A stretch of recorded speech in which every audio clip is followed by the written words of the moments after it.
Welcome to Cause Before Symptom with your host, James Carner.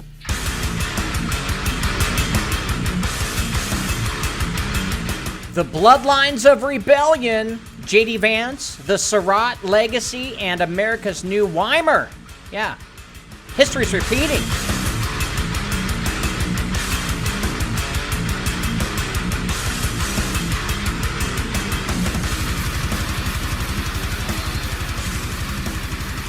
Welcome to Cause Before Symptom. I'm your host, James Carner. Today is September 17th, 2025. Tonight's episode is all about J.D. Vance and the connection to Mary Elizabeth Surratt. Or Surratt. I think it's Surratt. Who just so happened to have a helping hand in assassinating Abraham Lincoln. What? I don't want to get ahead of myself. Shout out to everybody on the live chat Rumble. We've got Boots Hafner saying, all right, all night long. Warriors come out and pray.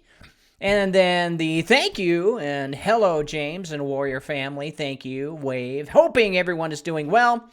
And don't forget to hit that like button. That's the only way you can go higher up in Rumble. We're growing slowly. We've got 2.1 thousand people that watch this show, but they're subscribers, but we actually have probably roughly 400 to 500 that actually watch these videos in total, which I'll take. But, when I upload into YouTube and TikTok, the stuff that I talk about just gets down, just cut off because, I call Israel a terrorist organization, and that's why.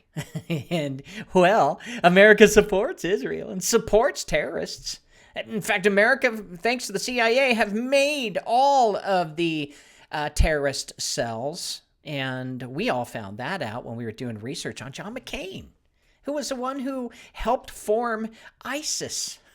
We've even got pictures of him, all buddies sitting next to the ISIS leaders. Hey, we started this because, the Middle East needs a boogeyman so they can control the oil flow. But what do I know? I'm just a crazy hick from Oregon. Number 2, Warrior, is Scorpion saying, hey, guys.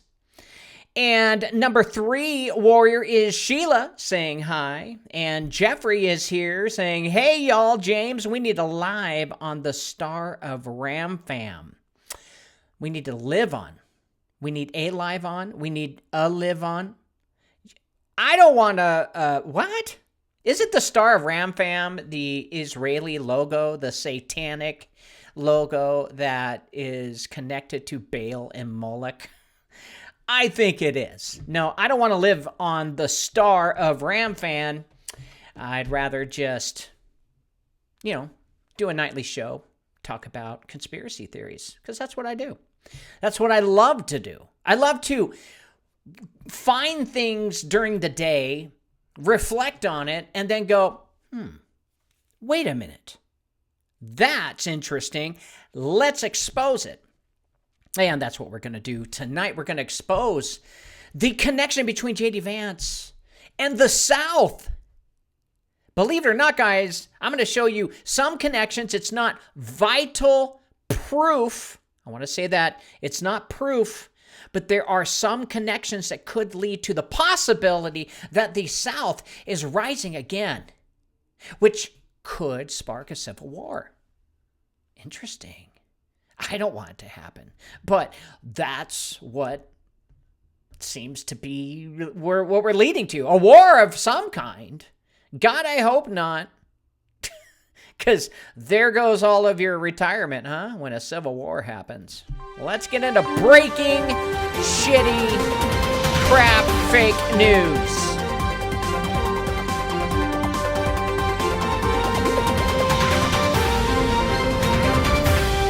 Well, Jimmy Kimmel was taken off air over Charlie Kirk comments.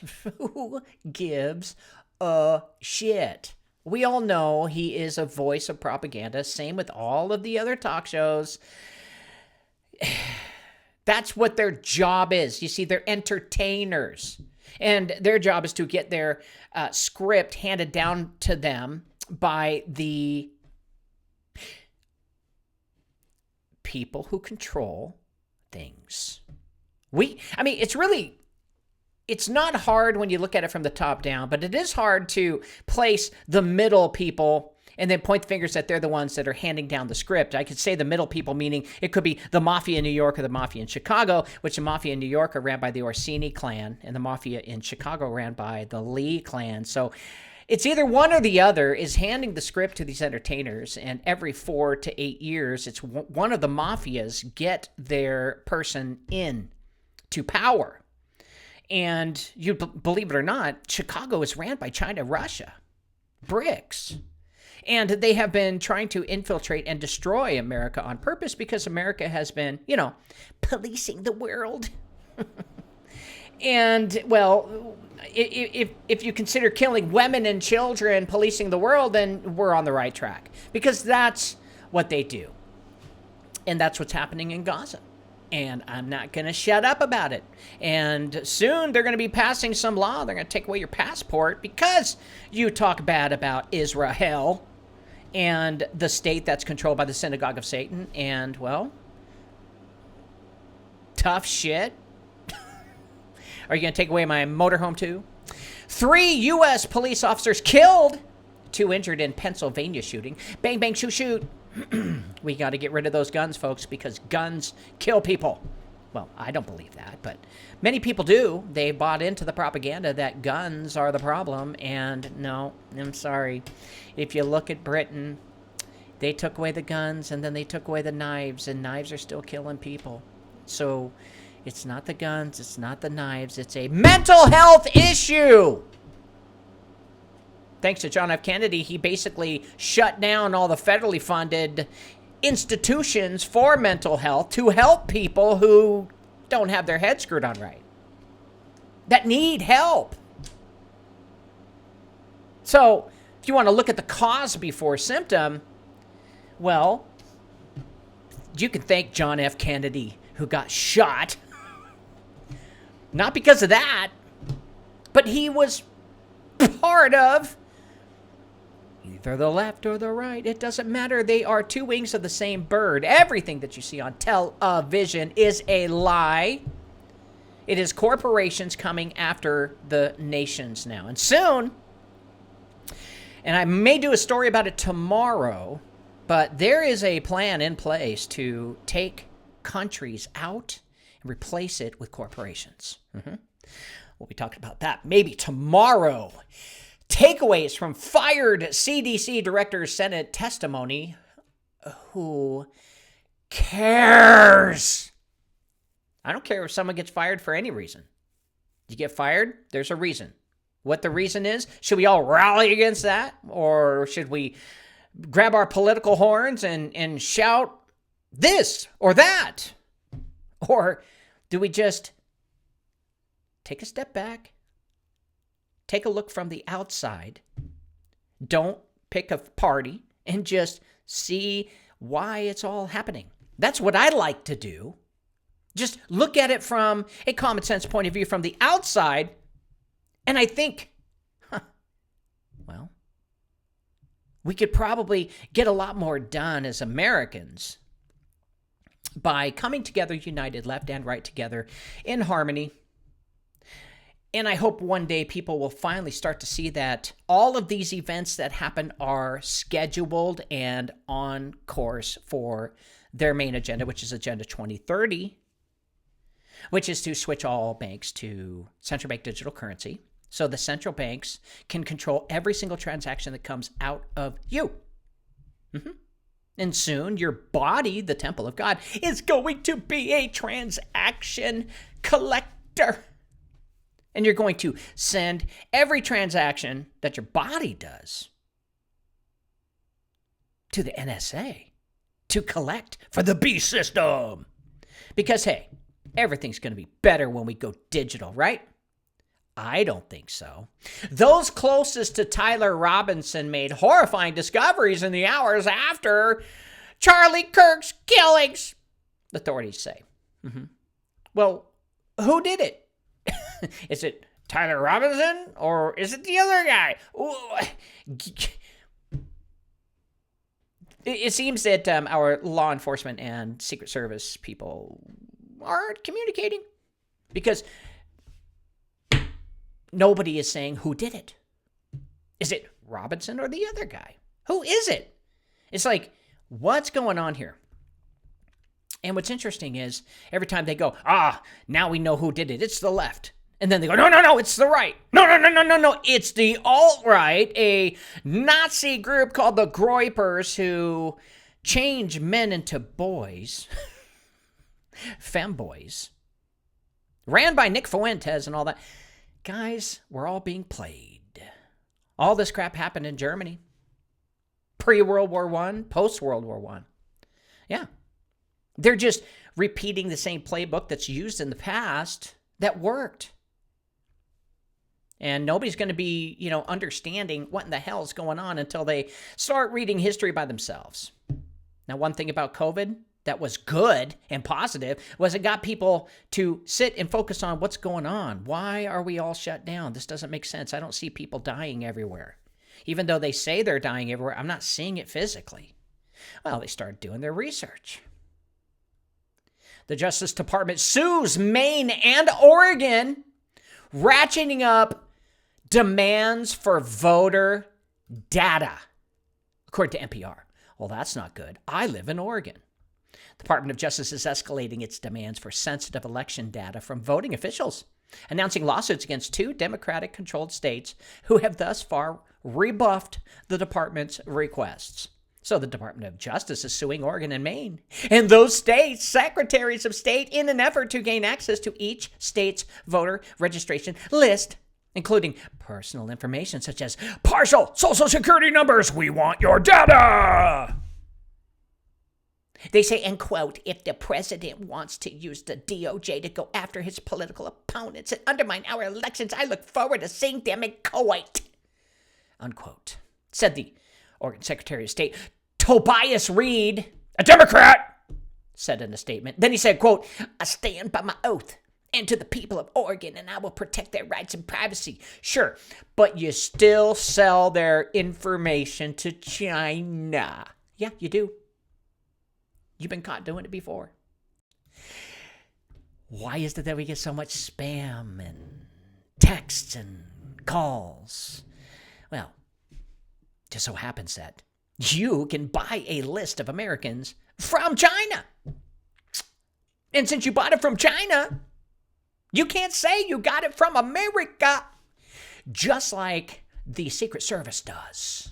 They buy sensitive information on spying on Americans from the MI5 so that the CIA, FBI, NSA, and all the other alphabet soup agencies that don't really work for the people can actually spy on you and get away with it. But what do I know? I'm just a hick. And Trump says he's designating Antifa as a terrorist organization.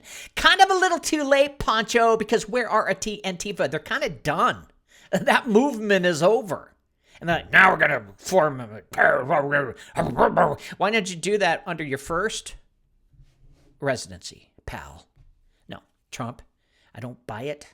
I don't like you, don't like Obama, don't like Biden, don't like Bushes, don't like Clintons, don't like any of them, not even Reagan, because the deeper I dig, all of them are crooks and con artists and actors and liars. And they follow the script of the bankers. Because when we really do our homework, all roads lead to money and the bankers. But what do I know again? I'm just a hick from Oregon. And that's the shitty, crappy, horrible breaking news. All right, we're going to go to a commercial. When we come right back, we're going to talk about the next Civil War. The South is rising! Do you have tax burdens? Do you carry personal liability? If so, let me tell you why you have tax burdens and personal liability. And if you stick with me until the end, I'll share a simple solution to reduce the burdens you carry. When you put assets in your name, you also carry the liability. And by setting up a corporation, LLC, or partnership, you also carry the liability for the share of ownership you have in these organizations. So when you receive a W-2 form, 1099, or K-1 at the end of each year, That shows your liability for the assets you have carried in your name or your business name. The flow of liability works this way. You get a job, you take money in your name. When you are a contractor, you take money in your name. When you begin a business, you take money in the business name, which is set up with you as the owner. Nelson Rockefeller quoted, "The secret to success is to own nothing but control everything." He said this because when you own something in your name, you also own the liabilities. Introducing the solution.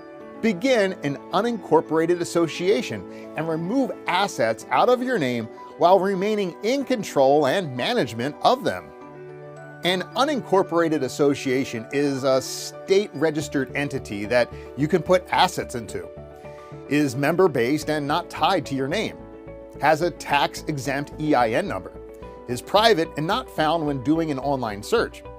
Whether you receive a 1099 or K-1 under your name, consider setting up your own unincorporated association and allow the association to be the owner of your assets and free yourself from the burden of personal liability. P.S. Join our affiliate program and receive payment for referrals. Hey, guess what billionaires do? They set up an unincorporated association to avoid taxes. What do foundations do? They set up an unincorporated association to avoid taxes. And they get away with it because nobody knows about an unincorporated association, because the media will not tell you about it because it will hurt the IRS, which is not a legal entity and against the Constitution.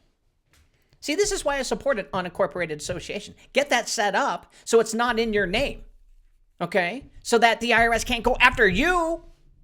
And you don't even have to file for tax returns every year with this. You set it up one time and done. That's it. It's set up. Now, I think this is best for churches. I think this is best for people who have an estate and want to give it to their kids and not give 40% to freaking Uncle Sam, which Uncle Sam is a pagan. I don't want to either. But I believe in what Michael is doing in his company, and I'm going to continue to support it. No ifs, ands, buts about it. All right, guys, let's get into the show. A TikTok creator named A. Jackson714 caught my attention on some major work that he did. His claim is J.D. Vance is related to Mary Elizabeth Surratt, who was an American boarding house owner in Washington, D.C. that was convicted of taking part in the conspiracy which led to the assassination of U.S. President Abraham Lincoln in 1865. Well, she was sentenced to death. She was charlied. And she was hanged and became the first woman executed by the U.S. federal government. Well, my question is AJ right? And if so, then it looks like there may be a new rise of the South. Guys, take a look at this video, and then we'll get on with the show. Okay. I can prove that J.D. Vance is related to Mary and John Surratt, both of which co-conspired with John Wilkes Booth to end President Lincoln in Ford's Theater. Now, I'm not saying that it's as direct as you're going to get now. And I say that because you have to remember, not only was it 100 years ago, not only were these people ended after that happened, but a lot of people distanced themselves. And unfortunately, that's what took so long, was trying to undo what is put in place, typically in infamous families, to protect the living people. The nice thing about Ancestry, and I want to make sure that I stress this, is that they do this to protect the living, okay? They don't do this for funsies. They do this so that if you have an infamous relative, you're not living that down forever and ever in eternity. So sometimes it's harder to work on these trees, and usually you can tell you're onto something if it's obscured. So we kind of knew. But I'm going to go through it right now. This will probably be a longer video, but this should be the thorough thing. We're still working on getting the supporting documentation in. The person I've been working with is a former coworker, and she's right now digging through the archives. That's what takes so long, is the archive dives to substantiate and confirm. But I wouldn't be making this if I wasn't fucking really sure about this. Okay, so James Donald Bowman right here is J.D. Vance. So the biggest question mark I always have is why did he pick Vance? And I can tell you why he picked Vance. And that is because if you look down here, Beverly Vance is his mom. Vance is Beverly's maiden name. Okay, so the grandparents from Hillbilly Elegy are Bonnie Blanton and James Vance. So I'm not sure why he went with David per se, because his dad's name was Donald, but whatever. But he changed his middle name to David and his last name to Vance when he married Usha. So the Vance line, pretty much what you would think. There's really nothing that's exciting in that line. They're just hillbillies. They don't seem like they're terrible humans by any means. Appalachian people by every other measure, just, you know, what you would typically find in a family tree from that region and that time frames. Everything is checking out is completely normal. You might not enjoy what their normal is, but it's normal. So the first name change that I wanted to discuss is he did change his name from Bowman to Hamill. I thought perhaps maybe something was hidden underneath the Hamill name, because that's the name he served in the military with, but I couldn't find anything like that, so I don't want that rumor around or anything, but that was just my initial hunch, which is why I started to do this research. But I was wrong.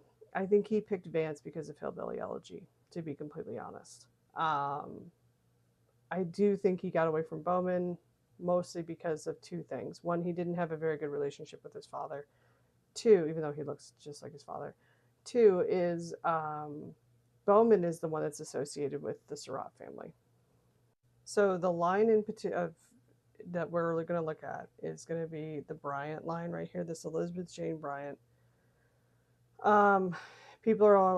Everybody hits on this Gabbard thing. I don't know that he's related to Tulsi or not. I haven't dipped into that pool. I can look into it maybe another time, but right now I haven't gotten that far. Like I said, I've been having some health problems I've had to deal with, and other situations that have taken a lot more of my time. But at some point, will I look into it? Sure. We'll take a little look-see. But what we're going to look at is Margaret Surratt. Okay, so Margaret Surratt is not Mary of the Lincoln times, but she is the first common denominator. Okay, the person that we want to know about for the purposes of this is this man right here. His name is Jacques Surratt. Okay, very French. He's born in France, immigrated here to Prince George, Maryland. So Jacques Surratt, his first name was Joseph. I think that part's a clerical error. That kind of stuff did happen, where somebody may have written Joseph, but it looked like Jacques, and then they were Jacques Surratt from there forward. By the way, you can spell Surratt with every fucking vowel, and it's still correct. It's probably the only last name I've seen that. So if you scroll down through his kids, his youngest son. Okay, so J.D.'s line is related to Alan Surratt. Or I'm sorry, not Alan, Samuel Surratt. The line for the co-conspirators is Joseph Surratt. So basically, the common person is Jacques Surratt.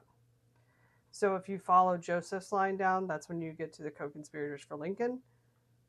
If you follow Samuel down, that's where you get to J.D. Vance. So here's Joseph's kids. Okay, so if you look up the co-conspirators, you will find that Alphonsus Surratt is the father of John Surratt, who married Mary Jenkins. Mary Jenkins and her son John, they're all named John. It's really annoying. Her son John and Mary both conspired with John Wilkes Booth to kill President Lincoln. That is the connection. They all branch off from Jacques Surratt, and they're all born in Prince George, Maryland. That part is key because Maryland was the only one of the 13 colonies that allowed the practice of Catholicism. puritanical English vibes was everywhere else. Only in Maryland could a Catholic actually have equal rights to a Puritan. The other fun fact is John Surratt, who conspired with his mom to assassinate Lincoln. They picked, or Mary Surratt was basically kind of vulnerable. Her husband had died. Her husband's name was also John, had died right before all of it. He left her a boarding house, and I was wrong. It's Clinton, Maryland. It still stands. You can tour it. Because she had the venue, I think is how she got involved. John, however, tucked tail and ran after the assassination and hid in the Vatican, which is why the whole Catholic thing, I think, for J.D. is so strong. But this is it. This is how he is related. They're cousins to the Surratts through Jacques. So that's it. It's pretty clear cut how they're related. But I fear that the Heritage Foundation found this and pretty much used it to lure J.D. I'm not saying he doesn't have the same ideals, but what I'm saying is they knew. And this is the South Rise Again type of bullshit. That's why, to me, this is cut and dry. So that's it. So if people are wondering how I knew, I did this research myself. I have been working in genealogy for 20 years. I've been working on my tree. And yeah, I mean, somebody's got to do it, right? So, but yeah. Well done. Well done, my friend AJ, who put all that work together along with her co-worker, trying to figure out, hey, what's going on? You know, is the whole rise of J.D. Vance, because no one ever heard of him, right? No one even really cared about him when his book came out, nor when his movie came out, right? They just kind of like, whatever. But then all of a sudden, bam, you know, he's running with Trump. Everyone was confused, right? So we're all trying to figure out, well, what is the point? Who is this guy? Who is he surrounded with? And yes, I believe it was Scorpion said he is buddies with Peter Thiel, who has a surveillance program, and they want to he discusses the Antichrist at his conferences. So what's going on, right? What is actually going on? And tonight we're going to trace a thread through American history, a thread woven with blood, conspiracy, and resurrection. I hope you guys are buckled in. In 1865, as Abraham Lincoln fell at Ford's Theater, I don't think he really liked the play, a woman named Mary Surratt was hanged for her part in the plot. You know, apparently she was buddies with John Wilkes Booth. Now, her son, John, another John, fled into exile, shielded for a time by the Vatican. There's evidence. Their name became infamous. A shadow burned into the pages of our past. The Surratt, S-U-R-R-A-T-T, family conspirators against the Union. And for more than a century, their descendants lived under that shadow. And their boarding house in Maryland still stands as a monument to treason and martyrdom. Now, a claim emerges from the dust of genealogy that J.D. Vance, the new voice of America's new right, shares the South's blood. He was born James Donald Bowman, took the name Vance from his mama, and rose from Appalachian poverty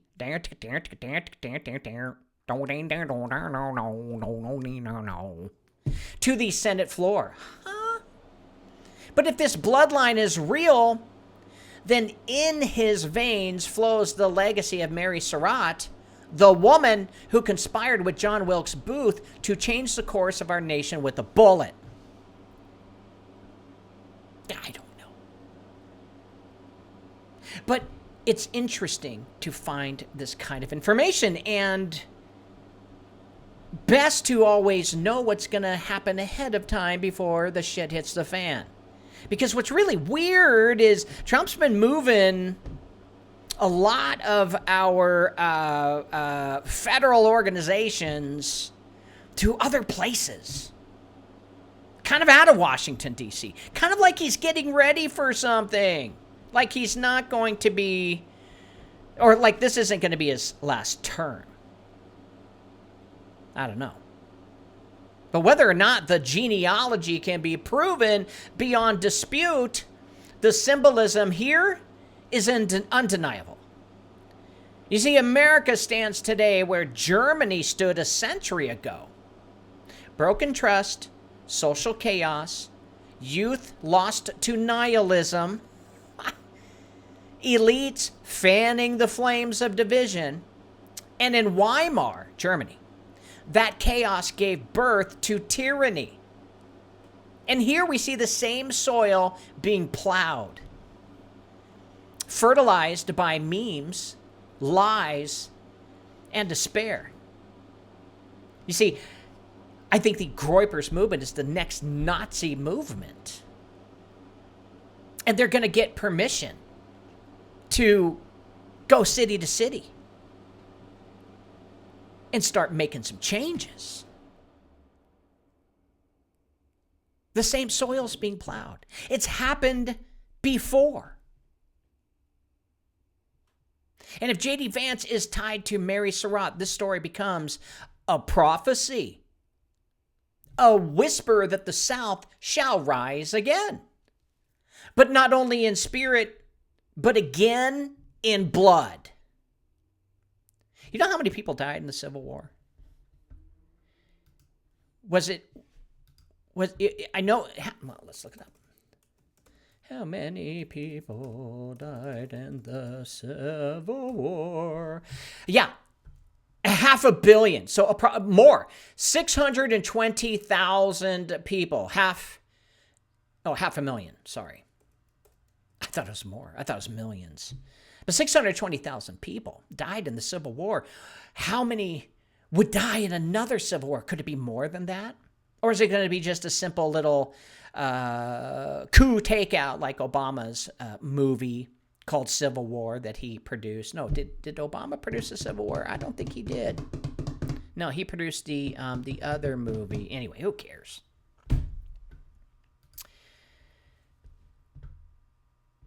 So tonight we will not only follow the genealogy, but we're going to ask even greater questions. Is America being staged like Weimar Germany was? None of this is coincidence. None of this is organic. The bankers have a plan, and they're executing their plan.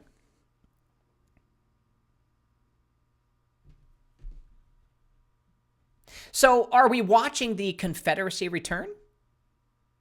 Cloaked in Catholicism, populism, and the language of destiny? Remember, I told you Christianity is on the rise, but it is not from God. And more importantly, what does God's word say about nations that try to resurrect the sins of their fathers?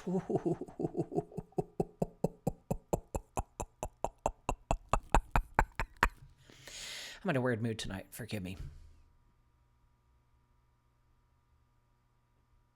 And more importantly, what does God's word say? So the assassination legacy is here. On the evening of April 14th, 1865, America stood at the turning point. Oh! Have you noticed that all the Republicans are saying turning point, turning point, turning point, turning point, turning point, turning point, turning point, turning point, turning point? It's everywhere. We're being conditioned, guys, to accept the turning point. And the Civil War was ending, 1865. And Abraham Lincoln had came to Ford's Theater to celebrate peace. But peace was not in the hearts of all men. And John Wilkes Booth, fueled by rage and vengeance, slipped into the presidential box and fired the shot that would echo throughout all eternity. Yet Booth did not act alone. Around him stood a circle of co-conspirators, men and women who believed the Confederacy could rise again through bloodshed. Remember, bloodshed is a ritual, a satanic ritual. And the murder of Abraham Lincoln could have set the stage to give them the power to come back again.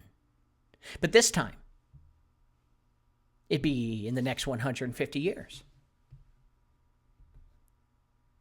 Now, at the center of that circle was Mary Surratt, the boarding house keeper in Washington, D.C. Boarding house keeper in D.C. And it was in her home that Booth and his allies gathered together to drink and talk. And it was under her roof that maps were drawn out, escape routes planned, and oaths of loyalty whispered. And when the trap was sprung, the government wasted no time in making an example. Mary Surratt became the first woman executed by the United States of America. And her son, John Surratt Jr., well, he escaped the noose and fled into the arms of Rome. Help me! We'll avenge you, my boy. And disguised and hidden, he was sheltered by Catholic networks and eventually found refuge within the Vatican itself, beyond the reach of American law. Pussy. This was no small act of rebellion. He was a coward. The Surratt conspiracy carried with it layers of symbolism. A Southern Catholic family in Maryland operating under the banner of a cause they refused to let die, striking at the very heart of the Union's triumph. And the boarding house in Clinton, Maryland, it still stands today as a reminder that treason is not always buried with the dead. So in this first act, we see not only the crime itself, but the structure of protection. We see how ideology, bloodline, and religious alliance created a web so strong enough to strike a president and shield the guilt. It is here, in the ashes of Lincoln's death, that you and I begin to see how bloodlines of rebellion can reemerge when a nation is most vulnerable. And holy crap, are we vulnerable right now? Bloodlines are powerful. We've learned this from the Cain bloodline and how it became powerful through collecting the breath of life, or the breath of God, or the spark of life, or antimatter. Through ancient temples with gold, mercury, mica, and crystals to hold and trap the antimatter, to give them power, to give and offer as a sacrifice, not just sacrifice, but as an offering to the fallen angels. But not only are bloodlines powerful, they are also very dangerous. Families tied to infamy rarely wear their history on their sleeves. And after the gallows fell silent in 1865, the Surratt name became a curse.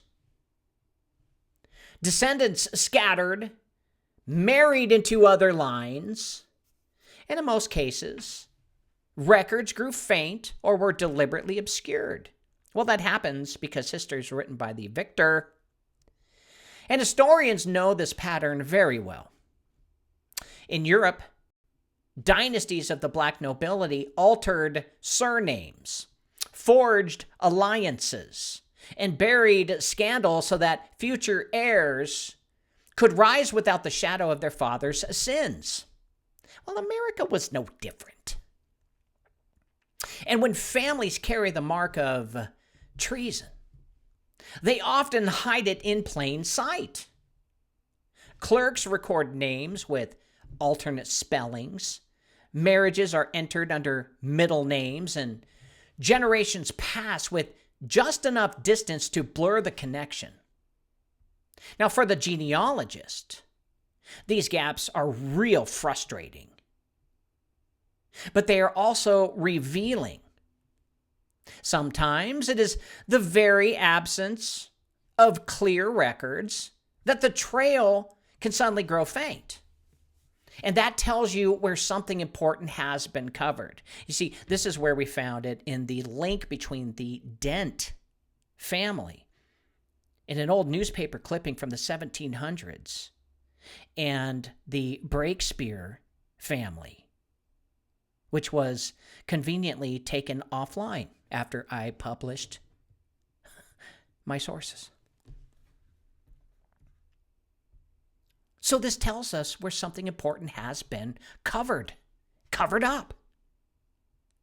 And this is the challenge with the claim surrounding J.D. Vance. If indeed his bloodline ties back through the Bowman and Bryant families to the Surratt line of Prince George's County, Maryland, then it would explain why name changes occurred and why genealogical trails feel fractured. And such concealment is not proof of guilt, but it is a sign that something, once deemed dangerous to carry forward, may be hidden just beneath the surface. Now, our friend AJ is looking into those connections at libraries and institutions that carry the documentation that they need to find to connect the dots there. And I'm hoping that they find it. Because if it is true that the South is rising again and going to take revenge on the North, who is a part of that? Is it Trump with the Orsinis, or is it the Lee family from Chicago? Well, to me, it looks like the red states, which are Orsini, and blue states, which are Lee family. And a civil war may just be the only alternative to getting the country back by the Orsini clan from, well, the work of George Bush Sr. He played a pivotal role in giving away our country to China and growing China to compete against America. You could thank Georgie for that. Mr. Skull and Bones and his stupid son. So what we see in these broken genealogies is more than family shame. It is the strategy of those who know that blood is memory, and memory can be weaponized. Now, if the South is ever to rise again, it does not only need flags and songs, it needs bloodlines, heirs, and a myth of continuity. Well, could this be why 23andMe and all those other bloodline traps, what they were trying to do is prepare us for civil war and get the blood to one side to fight against the blood on the other? Maybe. But blood carries memory. And if the South is ever to rise again, it does not only need flags, it needs bloodlines, heirs, and a myth of continuity. Obscuring the trail is not just about shame. It is about preparing for the day when those names can be resurrected without fear, when the blood can once again be invoked as destiny. There is no doubt about it in my mind that the left hate Trump and the right are still following him and backing him up with 100% support. And if Trump comes out and says, look, we have a problem. We're going to secede from the United States. This would be a collection of states that would be what the South did in the past before Civil War. They seceded from the Union. Well, that couldn't happen because the bankers had plans for that. But they decided to fund both sides, the Rothschilds and France, Rothschilds, and the Bank of England, Rothschilds, to make some cash and then let America, settle from the dust and move on into the Third Industrial Revolution. But there could be an actual pathway to the understanding of who this J.D. Vance is and the name game. You see, J.D. Vance was not born a Vance at all. He entered the world as James Donald Bowman, the son of Donald Bowman and Beverly Vance. But that name, Bowman, did not last. Through the turbulence of his childhood, through a father who drifted away, and through the instability that would later shape his memoir, Hillbilly Elegy, the name was shed like a skin. And for a time, he used the name Hamill, like Mark Hamill, the Star Wars dude, and another surname linked to his mother's remarriage. And finally, he returned to the name Vance, his maternal grandfather's surname, and it was under this banner that he rose to national prominence. Weird. Why would he go from name change all these times? It's kind of weird. Well, this is how ritual happens. You see, he can't perform a ritual under Bowman because it's the name that has power, right? Remember, we spoke about Proverbs 18:21, the power of life and death reside in our tongue. We found out that words were not only the beginning of everything, but words also carry power. Well, they needed the power of the Civil War death angel to rise again. Now, on the surface, this is the story of a young man distancing himself from a troubled father. But names are not only about family, they are about identity, heritage, and sometimes concealment. In genealogy, every name change is a signpost, sometimes innocent, sometimes strategic. By leaving behind the Bowman name, Vance stepped out from a paternal line that somehow now connects to the Surratt family and the conspirators who once sought to resurrect the Confederacy through assassination. Well, could the assassination of Charlie Cook start this whole thing off? Could September 23rd, everyone's freaking out, it's going to be the end of the world. Well, could that be the day when Trump announces to secede from the United States of America? And if he did it, he would be, how would he do it? He's in Washington, D.C. Is this why they're blockading Washington? We've got questions and we're trying to figure it all out. That's why we're all here. And why choose Vance? Well, in his own telling, he wrote a book. It was about loyalty to the grandparents who raised him. But in the deeper weave of history, it also severs him, at least on paper, from the legacy of his father's bloodline. Now, to the genealogist, this raises a haunting question. Was the Bowman name set aside simply for personal reasons, or was there also something in that name, a hidden connection, that might have carried a weight too great for a rising politician to bear? Maybe. But this is where myth and reality blur. Whether or not J.D. Vance knew of any deeper link, the act of renaming himself echoes an older tradition. Troubled lineages, hiding behind chosen identities until the day the old blood is useful again. In America, where the past always lingers, the names we shed can sometimes speak louder than the ones we keep. Interesting. Now, at the heart of this genealogy web stands a man, Jacques, or Joseph Surratt, which is originally Seurat, but changed later to Sarratt. Now, a French immigrant who arrived in Maryland in the late 17th century in the county of Prince George, he planted his family line, and from him sprang the many branches of the Surratt name.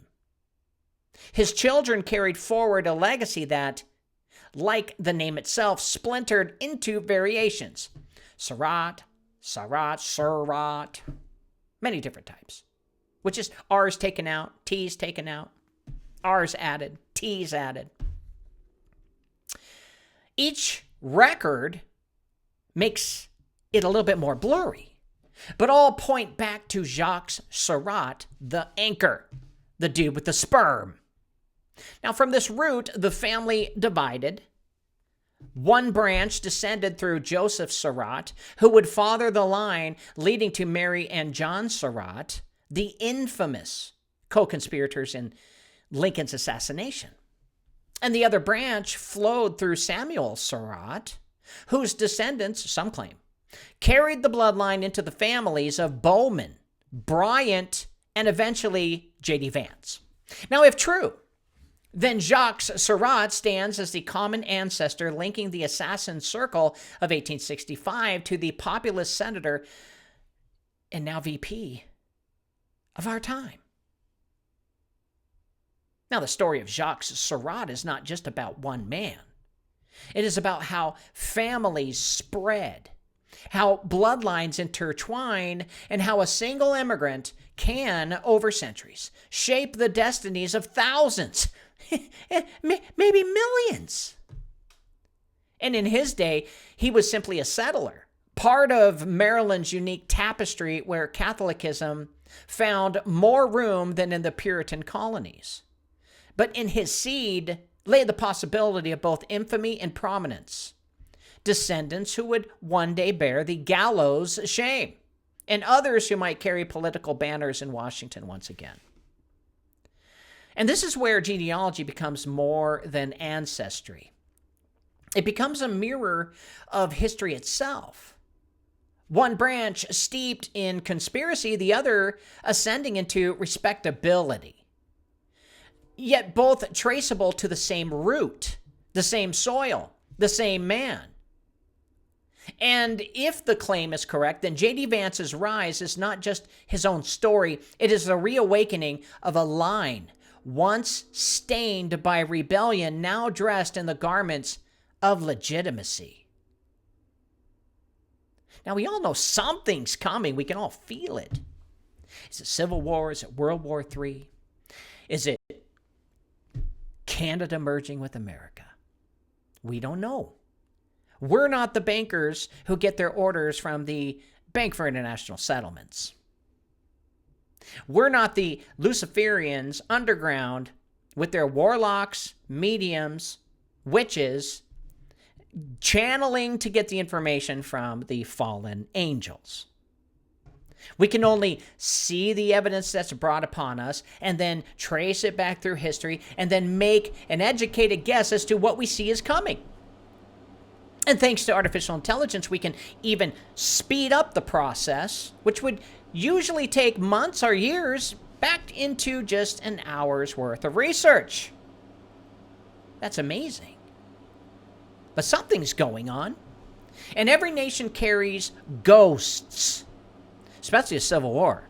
I've seen hundreds of videos of Confederate and Union soldiers as ghosts walking through fields. And there have been many testimonies of people who spoke to the ghosts of those that were in the Civil War. And for some, the Civil War ended in 1865, and for others, it never ended at all. It simply just went underground. This is common. This happens, and a rise from a bitter dynasty could make a return. Not saying J.D. Vance and his dynasty, but him with the backing of Peter Thiel and his Christianity views and the Antichrist views could gain the rise of Christianity and the rise of the right to use as a rebellion against the left. Could be used as the people who sick the groypers on the left. Just like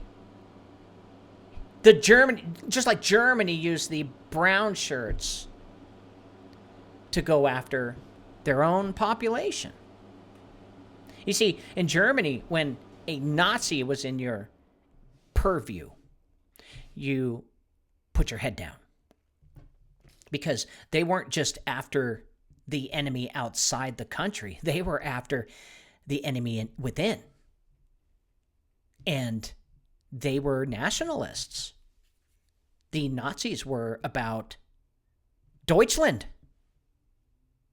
honoring their forefathers, keeping Germany number one, the number one industrialist nation, the number one.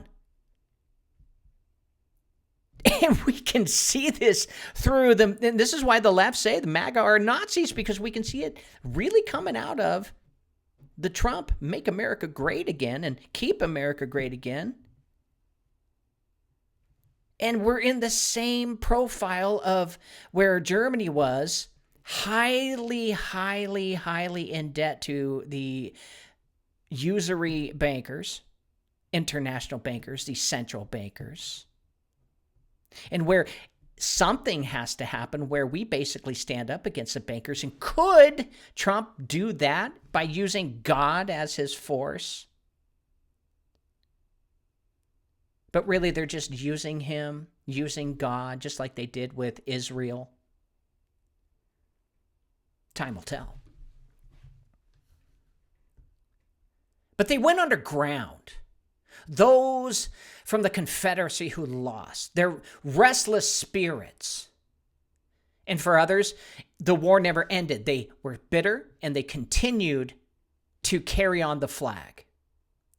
Songs, flags, monuments, and whispered vows kept the dream alive that one day the South shall rise again. To most, this was rhetoric. To some, it was destiny. And why else would it be when under Trump administration, all of the left were tearing down everything that had to do with the Confederacy? You see that?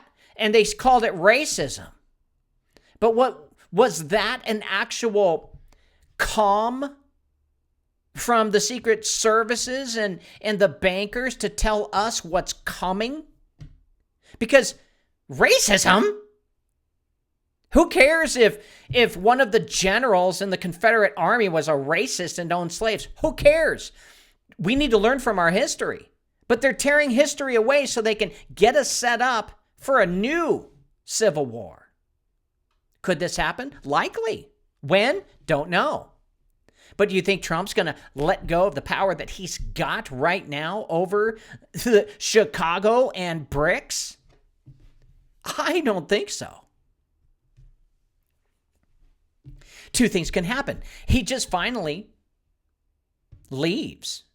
And we know what's coming next is going to be a leftist president. They're going to keep the left-right paradigm going. Or two, Trump starts a civil war by seceding from the Union.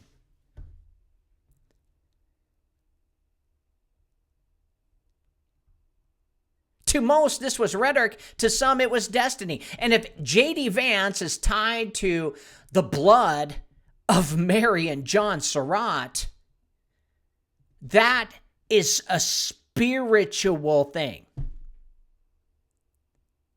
Then the Confederacy's unfinished cause is no longer just a ghost story. And this is why those on the left are pointing to Trump being either part of the South, racist, misogynist, slave owner, or pointing him towards World War III, Hitler.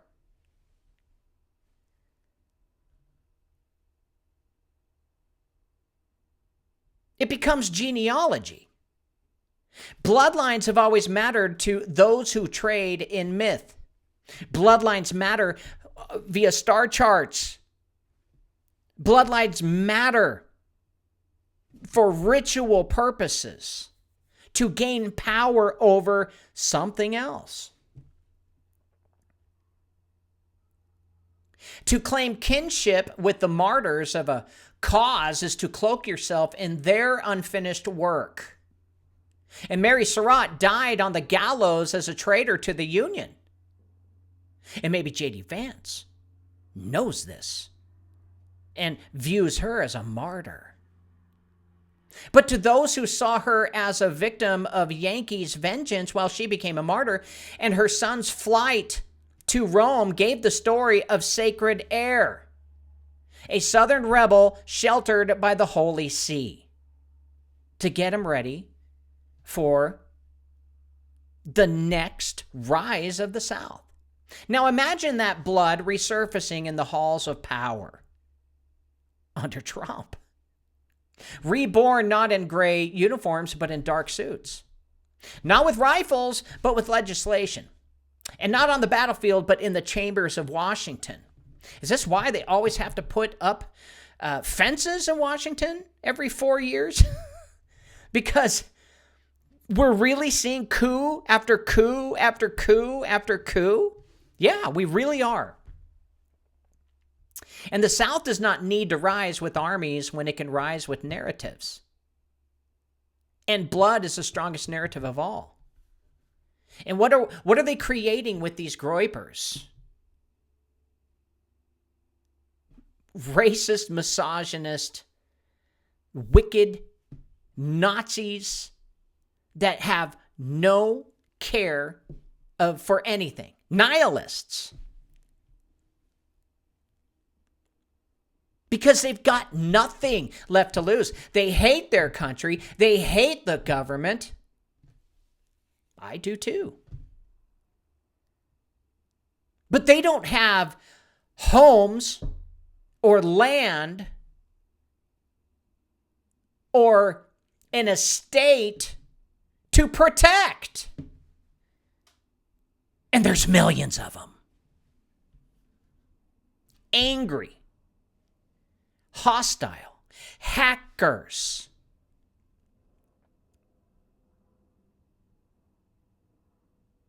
And this is irresistible to those who thrive on symbolism. Because a meme, I've told you, memes are sigils. Memes carry demons with them. You open it up, you look at it. If you cave in, you could open up a hole if you do not have the full armor of God. And it would be spun also as prophecy fulfilled, as destiny rekindled. And even if J.D. Vance himself has no interest in that framing, the story would be used by think tanks, by ideologues, by elites who know how to turn myth into power. And in this way, genealogy becomes not just history, but a weapon. Now, history rarely repeats word for word, but it does rhyme in dangerous ways.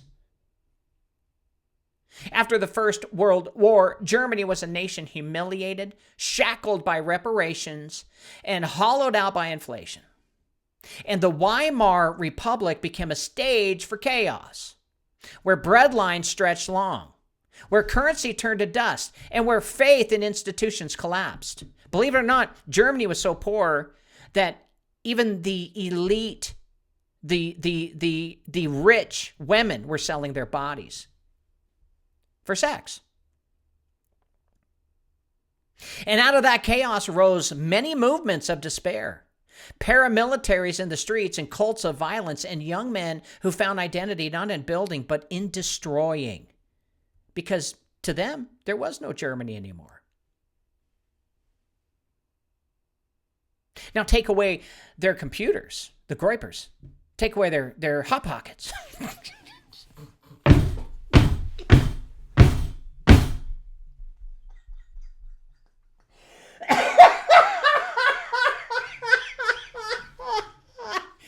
I could not resist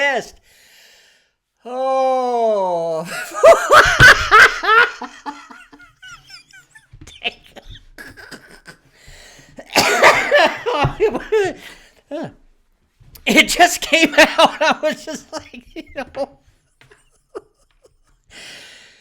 just take away their hot pockets. And what would they turn into? What could they be capable of doing to their neighbor? They won't be loving their neighbor. Oh my God. Now that was funny. So, America. Take away their hot pockets. America now walks in a similar path as Germany, guys. Okay, back then, Germany, they had a lot of new sex cults that were happening, and they had a lot of pornography, and there was not only there was also androgyny happening. I swear to God, the exact same thing that happened pre-World War I pre-World War II Germany is exactly what's happening to America right now. There's no accountability to the amount of perverse that people will go, and when that's unchained, it's going to lead to bestiality and eventually to pederasts, pedophilia. And that's where we're seeing, because online, this is a huge problem with predators catching little children, even with games like Roblox. Hot pockets. Oh, that killed me. I have got to see this show later when I'm resting and watch when I say hot pockets, because, God, that was hilarious. Take away their hot pockets and they're danger. Now, America walks in a similar path as Germany did, guys, and our nation is not rebuilt. And our nation is not rebuilt ruins, but digital ruins. So trust in elections, in government, in media, well, they're all corroded. And inflation eats away at the working class, and debt chains the young, and the promise of a future feels broken.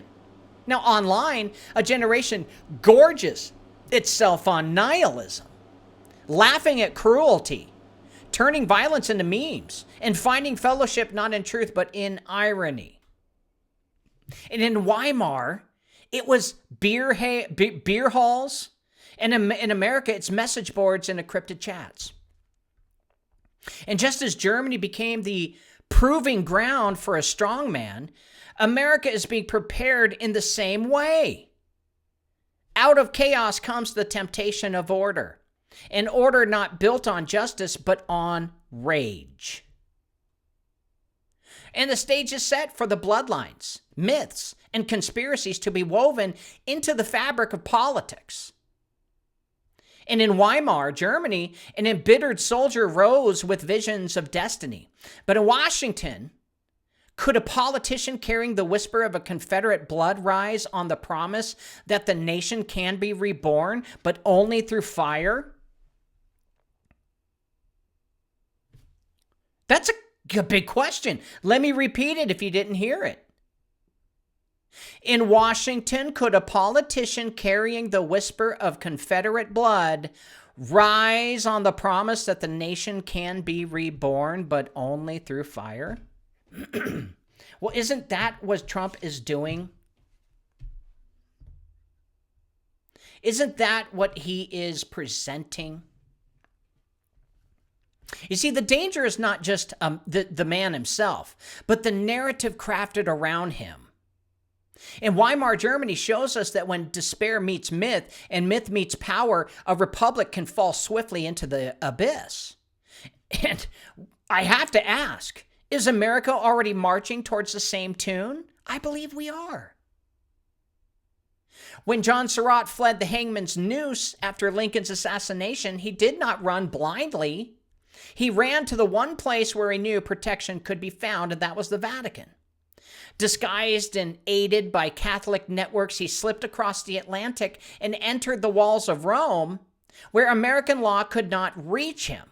And for a season, the blood of rebellion was sheltered under the shadow of the Holy See, who said, "Don't worry, son, we will rise again." And this detail is more than historical trivia.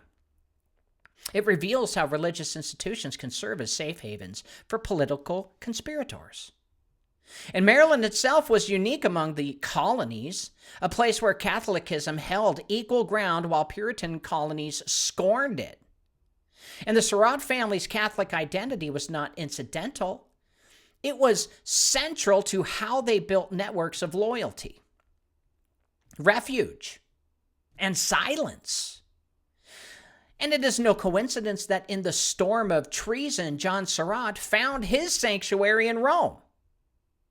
And so fast forward to today, their plans being underground and heavily worked through and with the Vatican to bring Christianity back because, well, it's been dying because China has invaded politically. And J.D. Vance has openly embraced Catholicism, converting from the evangelical faith of his own youth. And on its face, this is personal decision of belief. Yet when layered over a genealogy of the Surratt family, it takes on symbolic weight. Remember, the Vatican is the synagogue of Satan. So is Israel. They're all working for the same entities. And it suggests continuity, a spiritual thread tying him not only to his ancestors, but to the same Rome that once hid a conspirator against the Union. So this is not to say that faith itself is treason, but rather that institutions have long been used as shields and swords in the wars of nations. The Vatican has lost a lot of power over American ideologies and thought. They need it back. And the Vatican has always played its own game, preserving bloodlines, providing sanctuary, and moving pieces on the board of history. And if the Surratt blood truly flows in Vance, then the circle closes because he has hate in his heart. Hate for something. Hate for the Union, or hate for the opposite, which he's been programmed and conditioned to believe are the bad guys. Hate for the left, hate for liberals. Believe it or not, the North wasn't just all conservative. And believe it or not, the South wasn't all liberal.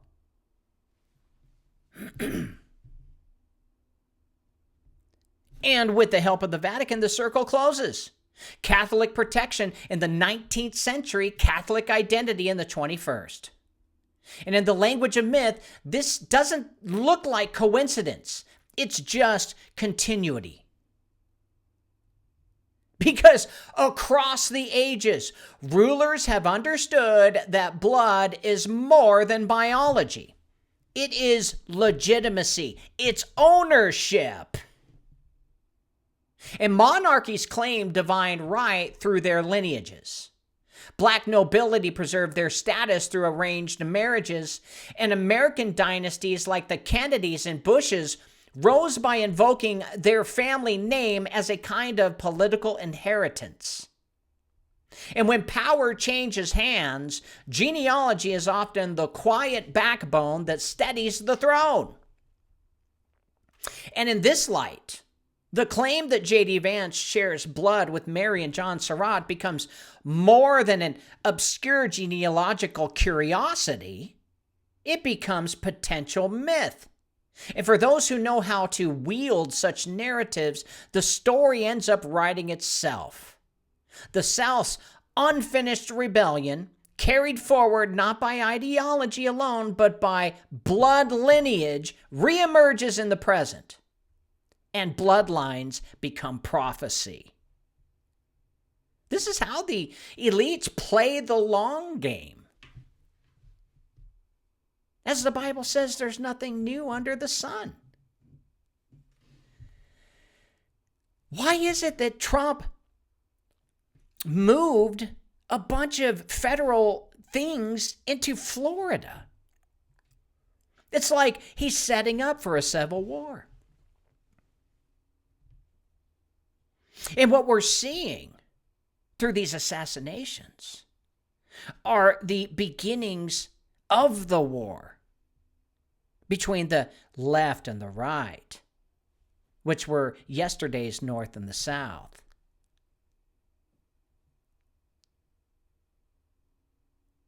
You see, Satan inverted it.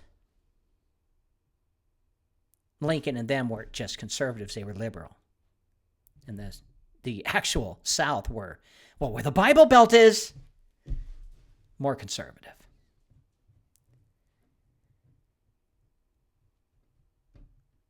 And the elites do this and make this happen on purpose. Because when they follow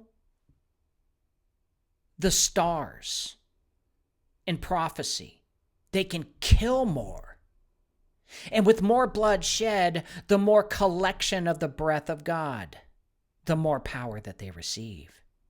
You see, we've got a problem right now between the Orsinis and Lee family. The Lee family have 1 billion deaths and have caught up to the Orsinis maybe hundreds of millions. They need World War III, started by the Orsinis, and if the Orsinis win, to justify power over the Lee family through death. And maybe they need to start with the Civil War with America to gain some more millions, but they still have a problem here. Even if you wipe out the entire nation of America, 350 million, you still can't catch up to China and the 1 billion missing. You see, this is why BRICS is rising. This is why it's at 35% capacity of being used in all currency worldwide. You see, the Federal Reserve is 75% or 65% now. 75%. 75%. Somewhere around there, 70%. I hate math. 70%, the Federal Reserve controls the world, 70%, and 30% BRICS controls the world. The only way, we've learned this through all of my work under esoteric knowledge and information, that the only way to gain power is to kill people, is to murder them and claim the blood and claim the name. To make a list of the dead and claim your ownership in the spiritual realm to give you more authority and control.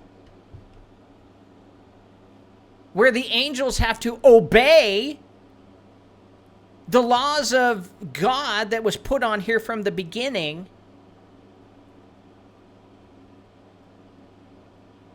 where God can't change, because if he did, he would be called a liar.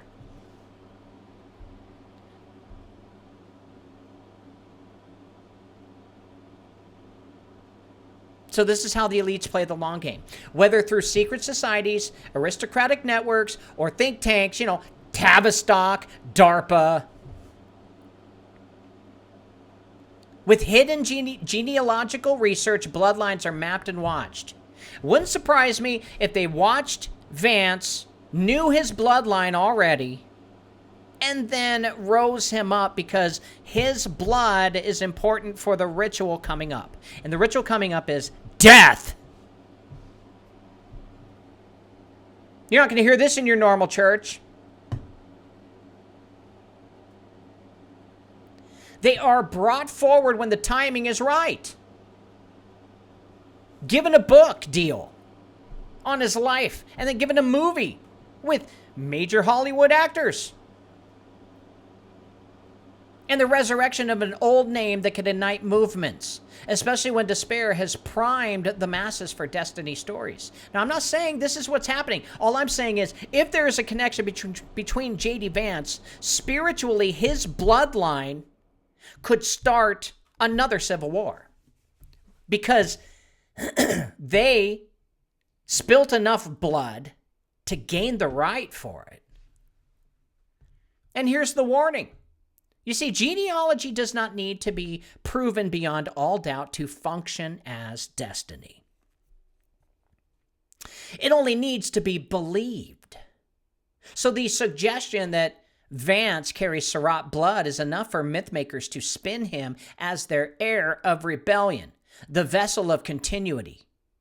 And in times of chaos, symbols matter more than facts. And a man's name can become a banner for forces far older than himself. And in the end, genealogy is not only about who begot whom, it is about how history itself is claimed, repackaged, and weaponized. If you read Numbers and the begots, we weren't reading it just to know all the people who passed on power to another. The names are important because each name carries their ring insignia. And I believe the elite found J.D. Vance, raised him and groomed him to be the one that starts the next Civil War. So in this case, the question is not whether J.D. Vance is related to Mary Surratt, but how that possibility can be used to shape the history of America to tell itself all about the days ahead. Meaning, even if his blood really isn't related, maybe he had like 0.03% blood of Mary Surratt.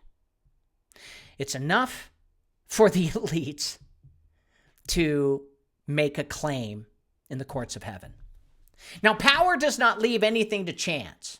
If a genealogical connection exists between J.D. Vance and the Surratt family, you can be sure it is already known in the halls of America's think tanks and political machinery.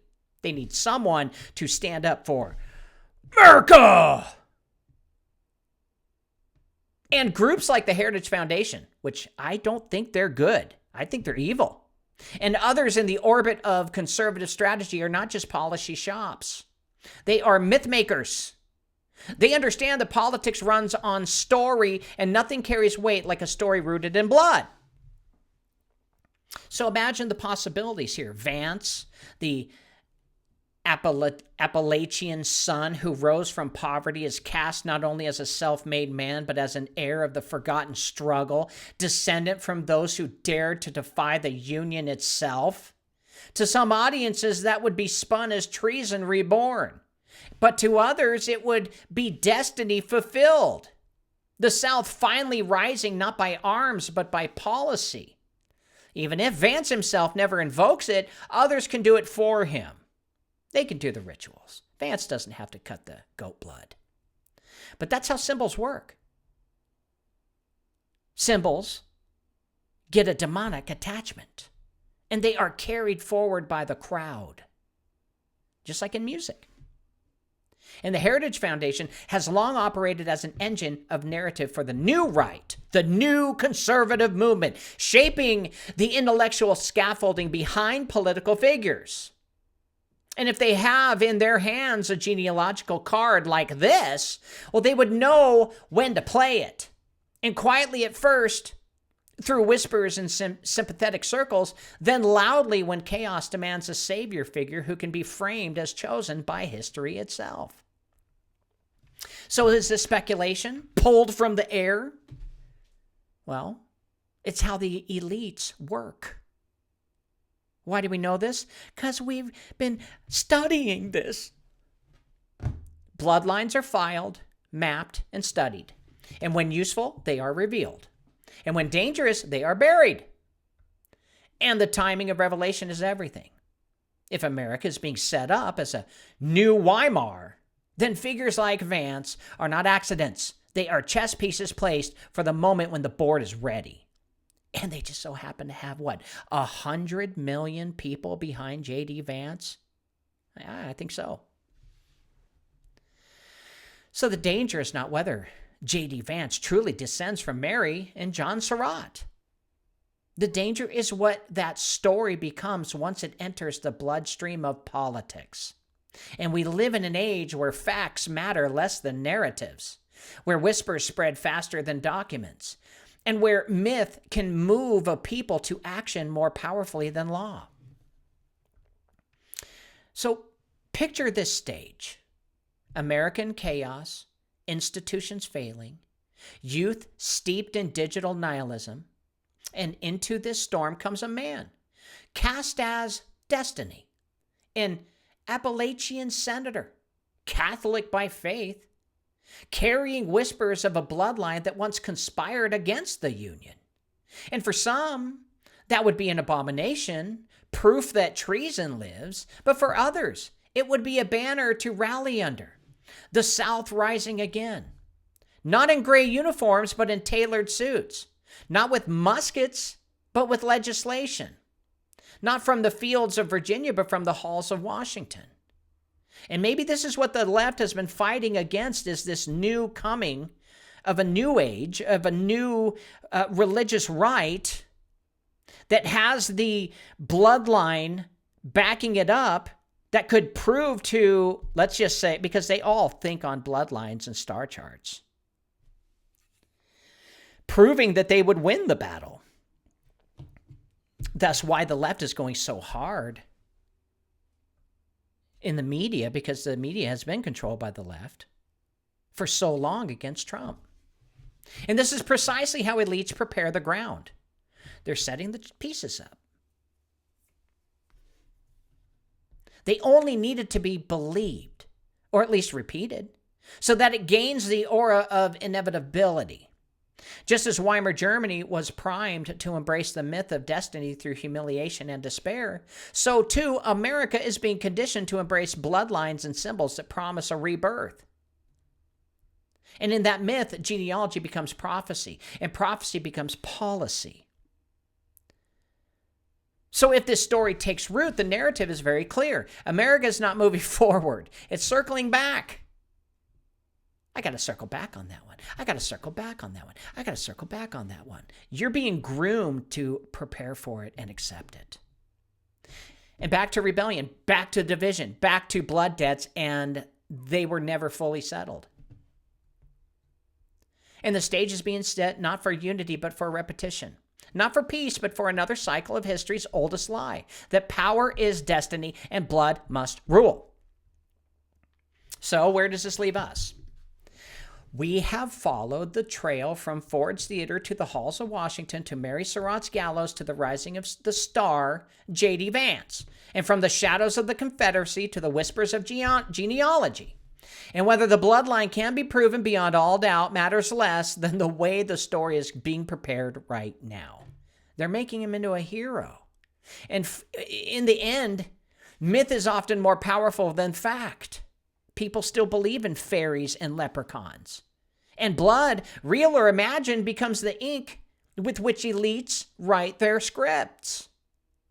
JD is the perfect idiot to fall for it and to be groomed in MK Ultra to play the part. He's just a hick. A poor hick. And if America is being cast as the new Weimar, then we must remember what followed Weimar. It was a descendant into tyranny, war, and the machinery of death. Famine, but a lot of death. But God's people are not called to be swept away by the tides of history. This war is going to hurt the unbelievers if it happens. You see, what's interesting is when they plan these things and a pastor comes online and basically exposes it, did you know that it actually sets them back? Because I spoiled the element of surprise and they've got to go back to the drawing board because they need it hit when no one's looking. That's why when stories like this come out, it's imperative to expose it so that they cannot do it. You guys always wonder why things don't happen from prophets. Because the prophets interjected and stopped it from happening. Because they put it in the psyche of people and made it reality.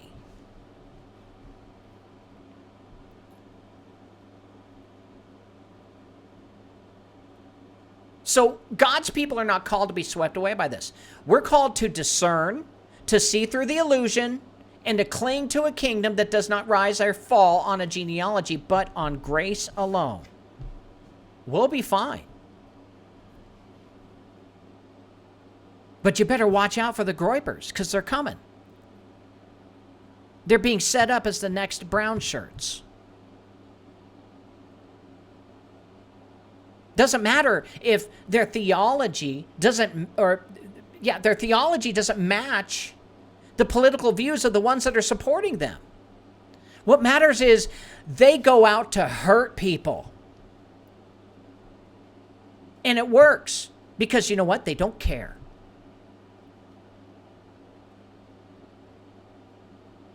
And Mary Surratt's blood cannot save. J.D. Vance's blood cannot condemn. Only the blood of Christ speaks a better word. One that covers not treason, not rebellion, but redemption. And the bloodline elites may seek to weaponize history to bind us with myths of blood and destiny, but the truth is written in heaven, not in human archives. The Lamb's Book of Life cannot be altered by think tanks or genealogies. So rest in that. It's an actual sin to worry. I know, I sin all the time. So tonight, as we step back from the echoes of rebellion, let us fix our eyes not on the rise of the South or the fall of the Union, not on the schemes of Rome or the shadows of Weimar, but on the one who said, "Behold, I make all things new." America may be walking towards another cycle of division, but those who belong to Jesus Christ are already citizens of a kingdom that cannot be shaken. And that is where our hope rests, not in bloodlines of men, but in the eternal blood of the Son of God. Why do 75% of people feel exhausted all the time? The answer might surprise you. In the 1920s, Standard Oil decided to dive into medicine. They pushed synthetic petroleum into our drugs. Sure, it masked symptoms, but it wrecked our guts. Our good bacteria, which fight off parasites and heavy metals, got wiped out by crude oil. But here's the good news.